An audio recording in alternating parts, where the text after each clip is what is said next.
السلام علیکم ورحمۃ اللہ وبرکاتہ۔ کتاب نمبر 1 بروز اتوار مورخہ 4 اپریل 1981۔ حضرت شاہ سعید اللہ فریدی رحمۃ اللہ علیہ نے فرمایا کہ جہاد کے وقت کفار کے مقابلے میں مسلمانوں کے دل میں غیظ و غضب پیدا ہونا چاہیے۔ صحابہ کرام کا یہ بڑا مجاہدہ تھا کہ قریب ترین رشتہ داروں کے لیے کوئی رعایت نہیں فرماتے، یہاں تک کہ باپ بیٹے کے لیے کوئی خیال نہیں رکھتے تھے۔ لوگ صوفیہ حضرات کے مجاہدات پر کہتے ہیں کہ یہ بہت زیادہ عبادت کرتے تھے۔ یہ اعتراض کرتے ہیں کہ صحابہ کرام نے تو ایسے مجاہدات نہیں کیے، لیکن اگر دیکھا جائے تو اپنے رشتہ داروں کے خلاف تلوار اٹھانا سب سے بڑا مجاہدہ ہے۔ بعضوں نے اپنے ماں باپ کی مخالفت کی، حالانکہ بچپن سے بڑے ہونے تک ماں باپ کے ادب و تعظیم کرنے کا جذبہ پیدا ہوتا ہے اور یہ عادت بن جاتی ہے، ان کی ہر بات ماننا اور پھر ایک دم ان کو چھوڑنا اور ان کی کسی بات کو نہ ماننا۔ یہ ایسا مجاہدہ ہے کہ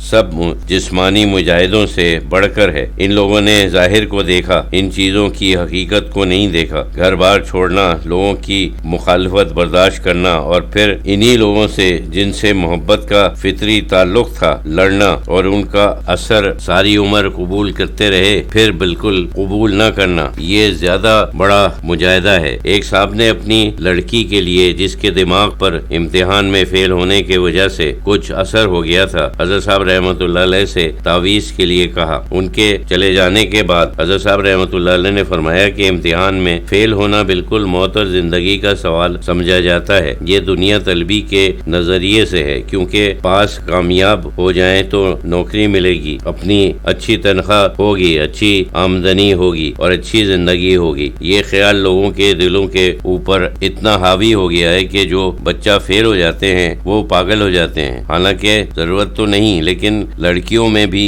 یہ بات پیدا ہو گئی ہے کہ وہ ڈاکٹر وغیرہ بنے تاکہ اچھی آمدنی ہو۔ پھر ایک تو محنت کرتی ہیں، راتوں کو جاگتے ہیں، دماغ بھی کمزور ہو جاتا ہے، تو جس وقت نتیجہ نکلتا ہے اور وہ فیل ہوتی ہیں تو برداشت نہیں کر پاتے۔ انسان جب کسی چیز میں اپنی ساری کوشش ملحوظ کر دے، اس کا دل و دماغ، امید اور تمنائیں سب شامل ہو جاتی ہیں۔ اگر وہ چیز حاصل نہ ہو، ظاہر ہے کہ وہ بالکل مایوس ہو جاتا ہے، یہاں تک کہ جنون تک کا دورہ پڑ جاتا ہے۔ اسی وجہ سے خاص طور پر کسی دنیاوی چیز کے پیچھے انسان کو بالکل ہی نہیں پڑنا چاہیے۔ خواہشات ہوتی ہیں لیکن اسے خواہش کی حد تک ہی رہنا چاہیے۔ یہ سمجھنا چاہیے کہ اللہ اگر چاہے گا تو وہ ہو جائے گا، اور اگر اللہ نہ چاہے گا تو کچھ نہیں ہوگا۔ انسان اگر یہ اپنے دل میں راسخ کر لے تو پھر اس کو اس قسم کی مایوسی نہیں ہوگی، نہ جنون کی نوبت آئے گی۔ اللہ کے اوپر بھروسہ توکل کرنا چاہیے۔ توکل کے معنی ہیں معاملات اللہ کے سپرد کرنا۔ حسبنا اللہ و نعم الوکیل کے یہی معنی ہیں۔ وہ ہستی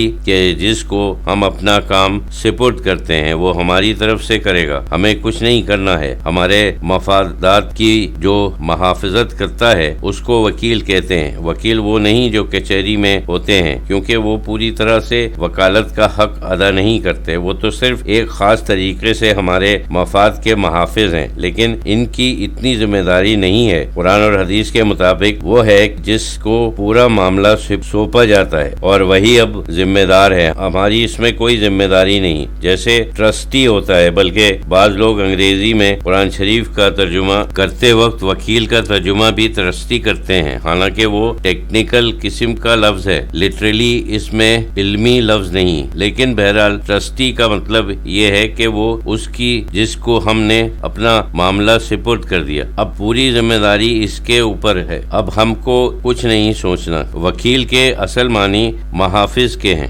قرآن شریف میں رسول اللہ صلی اللہ علیہ وسلم کے متعلق اللہ تعالیٰ نے فرمایا، آپ پر ان کفار کی ذمہ داری نہیں ہے، ان کا معاملہ اللہ کے ساتھ۔ عام طور سے وکیل کے معنی محافظ ہوتے ہیں، لیکن محافظ کے لفظ سے وہ بات ادا نہیں ہوتی۔ مطلب یہ ہے کہ ان کے معاملات کی آپ صلی اللہ علیہ وسلم کی ذمہ داری نہیں۔ یہ نہیں کہ اگر وہ مسلمان ہو جائیں تو اللہ تعالیٰ آپ سے راضی ہوں گے، اور اگر وہ مسلمان نہیں ہوں گے تو اللہ تعالیٰ آپ سے ناراض ہو جائیں گے۔ آپ کا تو یہ کام ہے کہ صرف کہیں اور کوشش کریں، مسلمان ہو یا نہ ہو، وہ تو اللہ کا معاملہ ہے۔ اللہ تعالیٰ فرماتا ہے کہ جس کو اللہ چاہے اس کو ہدایت دیتا ہے اور جس کو نہیں چاہتا اس کو گمراہ کرتا ہے۔ اس کے معنی یہ نہیں کہ خامخواہ میں گمراہ کرتا ہے، یہ ہے کہ ہدایت اور ضلالت کے وجوہات ہیں، یعنی سمجھانے والے کی ذمہ داری نہیں۔ اس میں ایک پوائنٹ ہے، نقطہ یہ ہے کہ اپنے معاملات اللہ کے سپرد کرنا چاہیے، جتنی انسان کی کوشش ہو سکتی ہے وہ کرے، اور ساتھ ساتھ سمجھے یہ کہ اللہ چاہے گا تو